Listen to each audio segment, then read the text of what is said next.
3,000 years ago, a ruthless desert. No hospitals, only sand and a covenant written in blood. A flint stone blade. The primitive tool that defined who belonged and who would be cut off. On the 8th day, a newborn's life was at stake.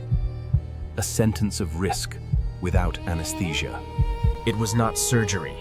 It was a visceral ritual. The law of Moses offered no options or guarantees. The 8th day was no accident. The exact peak of clotting. Impossible medical knowledge for the time. The stone knife fulfilled its purpose. The mark on the flesh gave way to an eternal covenant. Hebrew circumcision was not a medical procedure. It was a sentence of risk.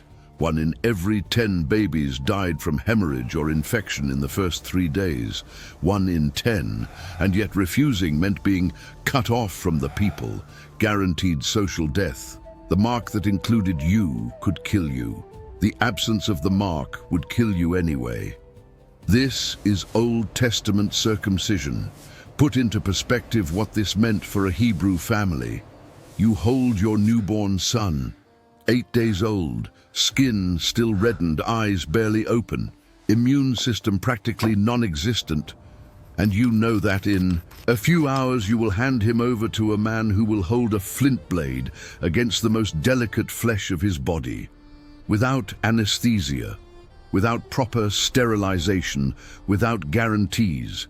The law of Moses gave no options. Genesis chapter 17 verse 14 is brutal in its clarity. The uncircumcised shall be cut off from his people for having broken the covenant. Cut off. There was no middle ground.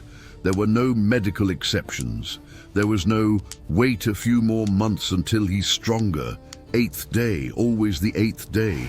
And here is the first detail most people don't know. The 8th day was not a random choice. It was medically impossible timing for the era. Vitamin K, essential for blood clotting, reaches its peak of natural production in the human body precisely on the 8th day of life. Before that, the baby bleeds more easily. Afterward, levels stabilize, but never again reach that peak. How did Moses know this 3,400 years before the discovery of vitamin K in 1935?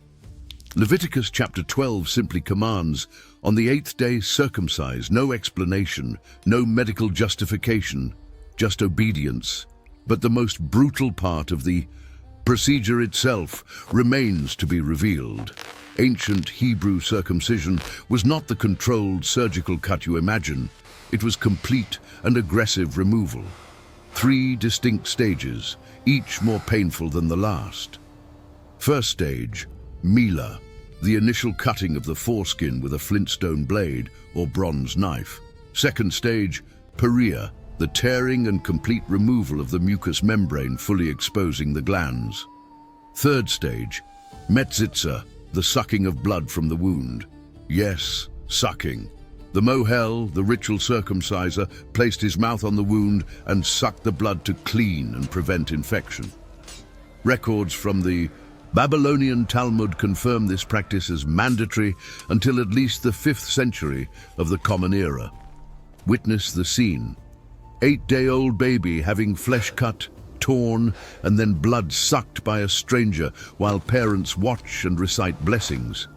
How did such a visceral, brutal, risky ritual become the non-negotiable identity of an entire people? The answer lies in the most surprising moment in circumcision history. And it didn't happen with babies. It happened with an entire adult army on the eve of war. Joshua chapter 5 records the event that military historians still consider strategic suicide. The Hebrews had just crossed the Jordan. 40 years of desert had ended. Jericho was a few kilometers away, walls intact, army camped and ready. And God gives Joshua an order that seems tactical insanity. Circumcise all the men who were born in the desert, all of them, now, before battle. The numbers make this even more impossible. Census from the Book of Numbers before entering the desert, 603,550 men of war. 40 years later, generation practically entirely renewed. Conservative estimate, 40,000 uncircumcised adult men, 40,000. And Joshua orders mass circumcision at a place called Gibeath Haraloth, which literally means hill of foreskins. Imagine the logistics, 40,000 adult men, each going through cutting, tearing and sucking, each one bleeding, each one in extreme pain. And then comes the part that should have caused massacre. Verse 8 says they stayed in the camp until they healed. Adult men take weeks to heal from circumcision, weeks of intense pain, weeks unable to walk normally, weeks completely vulnerable. And then they discovered something that shouldn't be possible. The Canaanites didn't attack. Jericho had spies. They knew about Hebrew vulnerability. They had a perfect window for massacre. 40,000 enemy soldiers immobilized by pain, unable to fight, huddled in camp. Any competent general would have ordered immediate attack, but there was no attack. Joshua chapter 2 reveals why. Rahab tells the Hebrew spies that dread had fallen upon all the inhabitants of the land.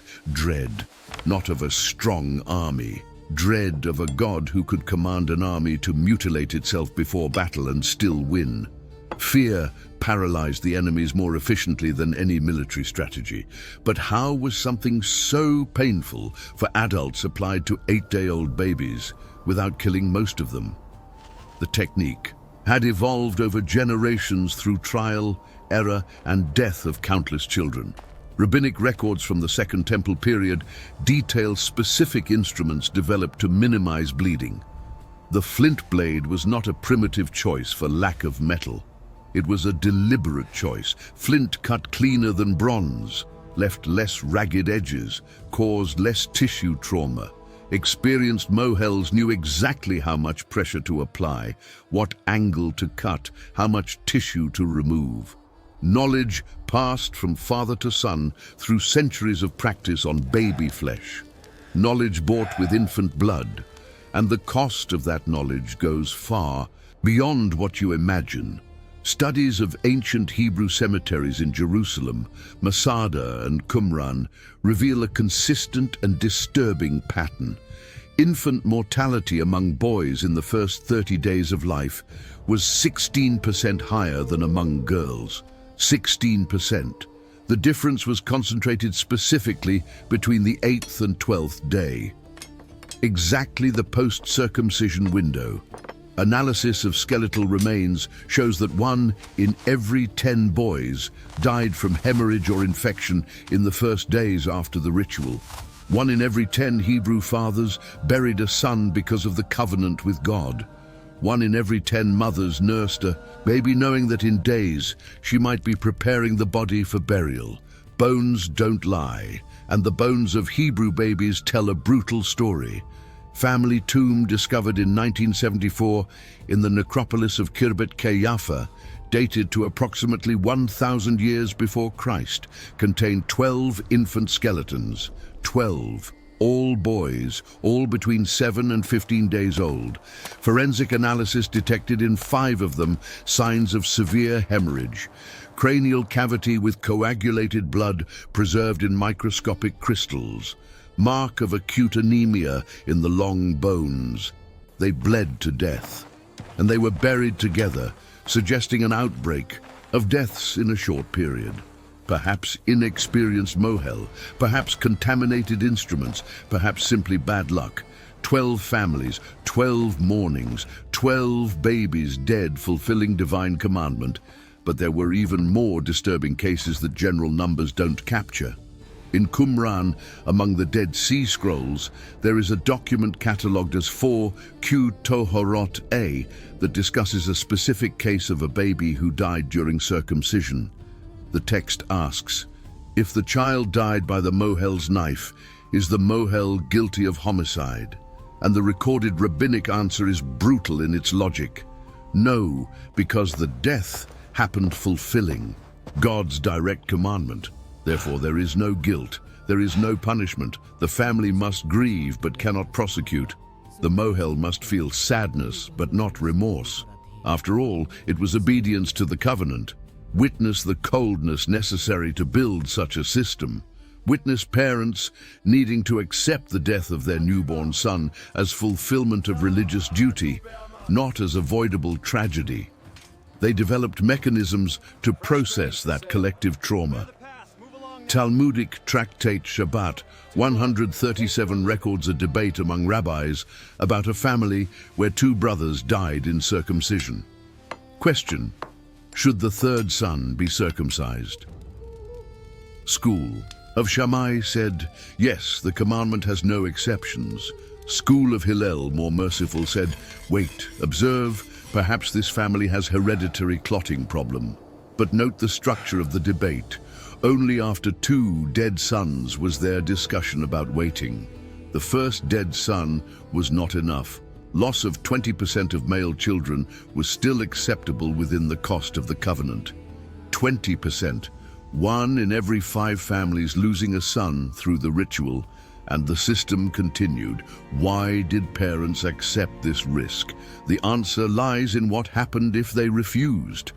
Leviticus chapter 23, verse 29 uses the expression cut off from the people, karet in Hebrew, excommunication. But it wasn't just social isolation, it was complete civil death. A person cut off from the people could not participate in the feasts, could not eat of the Passover, could not enter the tabernacle, could not receive inheritance. His children were considered bastards. His wife could be repudiated without consequences. He became a non-person within Israel.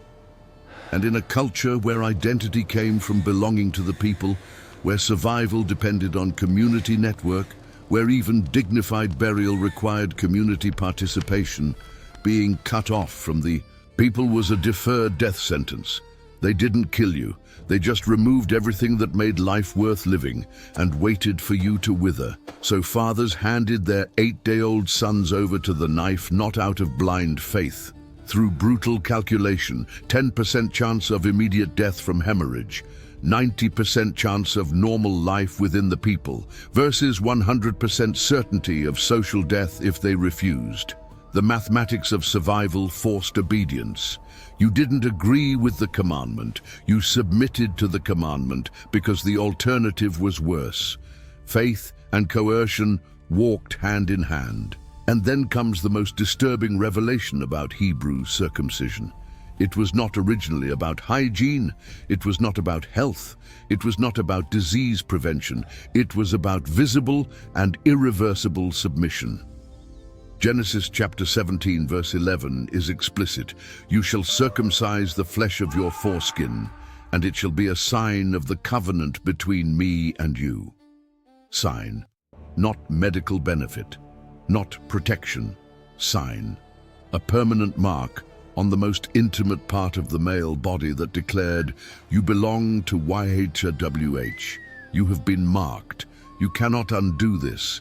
Even if you abandon the faith, even if you flee to Egypt, even if you renounce the people, your body carries physical evidence that one day you were sealed in the covenant. Circumcision was involuntary tattoo on baby flesh that would follow him until death. And this created impossible situations in contexts of persecution. During Greek domination under Antiochus Epiphanes, around 167 years before Christ, circumcision was prohibited under penalty of death. First Book of Maccabees, chapter 1, verses 60 and 61 records, they killed the women who had circumcised their children according to the decree, with the babies hung around their necks. They also killed those of their households. Necks. They hung newly circumcised babies around the mothers' necks before executing them. 8-day-old babies, still bleeding from the ritual wound, transformed into evidence of crime. The mark that should identify them as God's people became a painted target that guided Greek soldiers to their homes. And yet mothers continued circumcising sons in secret. They preferred risk of public execution to the certainty of breaking the covenant. Why did the mark matter more than life itself? Because without the mark, you cease to be Hebrew, in a sense deeper than nationality. Romans chapter 2, verse 28 says that he is not a Jew who is one outwardly, nor is circumcision that which is outward in the flesh. Paul was reacting against exactly that mentality, where the physical mark had become equivalent to complete identity. For centuries, being circumcised was being Hebrew, period. Your inner faith didn't matter. Your obedience to the Torah didn't matter. Your character didn't matter. Did you have the mark? You were of the people. Didn't have it? You were a foreigner. The covenant had been reduced to centimeters of skin removed on the 8th day of life, and this generated another layer of cruelty. Forced circumcisions. When the Maccabees reconquered territories after the revolution, First Book of Maccabees, chapter 2, verse 46 records, they forcibly circumcised all the uncircumcised boys they found in the territory of Israel. By force, Gentile children, perhaps 5, 7, 10 years old, being captured and circumcised against their will and their parents' will. Much greater pain than in 8-day-old babies. Additional psychological trauma, permanent memory of violation, all in the name of purifying the land. The mark that should be a sign of voluntary covenant became a tool of ethnic domination. You didn't choose to be marked. You were marked because you were in the wrong territory at the wrong time. But the most disturbing aspect of ancient circumcision has not yet been revealed. It was the progressive desensitization necessary for mohels to continue functioning. Babylonian Talmud Tractate Shabbat discusses the case of the mohel who circumcised and accidentally killed 3 babies in a row in 3 different families. 3. And the rabbinic question was not, this man should stop doing circumcisions. It was, can he continue practicing, or should he wait how long? The answer, he should wait and observe if he improves. His technique. Gauge the emotional coldness necessary. You just killed 3 babies with your own hands.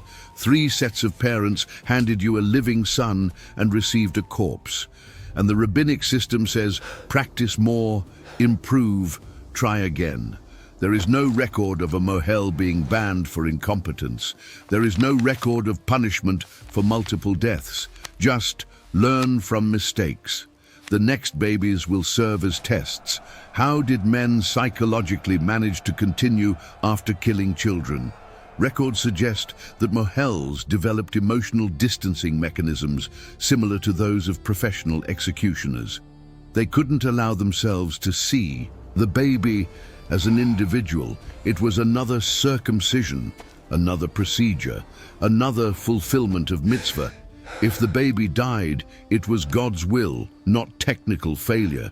If it survived, it was the mohel's skill, institutionalized confirmation bias. And families reinforced that distancing because they needed the mohel for the next son. Criticizing or prosecuting the man who killed your first son meant having no one to circumcise the second. So they swallowed the pain, buried the child, and returned to the same mohel 8 days after the next birth. The system protected the system. Archaeology confirms this normalization of ritual, infant death. Cemetery of Bab Edra in Jordan, used by Semitic communities between 3,000 and 2,000 years before Christ, contains a specific area for male babies who died between 7 and 15 days of life. Specific area, separated from other infant tombs, as if post-circumcision death were a distinct category deserving its own space. Analysis of funerary pottery shows they received complete burial with vessels, perhaps indicating they were considered to have died in service to the covenant, honored, not mourned as avoidable tragedy, but as necessary sacrifice. The community had created a narrative that transformed medical negligence into religious martyrdom. And then we come to the most brutal irony of this entire story. Jesus was circumcised, Luke chapter 2, verse 21. When 8 days were completed for the circumcision of the child, his name was called Jesus. He went through all of this: flint blade, torn flesh, blood sucked, pain of an 8-day-old baby, risk of death from hemorrhage. He fulfilled the covenant in his own flesh, carried the physical mark that identified a Hebrew, and then, 33 years later, declared physical circumcision obsolete. Acts chapter 15, verses 10 and 11. Peter says that neither the fathers could bear the yoke. Why put it on the Gentiles? We believe that we are saved through the grace of the Lord Jesus, as they were also. 4,000 years of circumcision. 4,000 years of babies bleeding on the 8th day. 4,000 years of 1 in 10 dying for the covenant. 4,000 years of fathers handing sons over to the knife. 4,000 years of mohels perfecting technique on infant flesh. 4,000 years of physical mark as identity. And 3 years of ministry from a circumcised carpenter were enough to transform everything into an obsolete symbol. The Pharisees didn't accept it. They couldn't accept it. Circumcision was everything. It was the visible, measurable, verifiable mark of belonging. How could they abandon something so tangible for the promise of circumcision of the heart? How could they trust in an invisible mark when they had spent millennia trusting in a mark of flesh?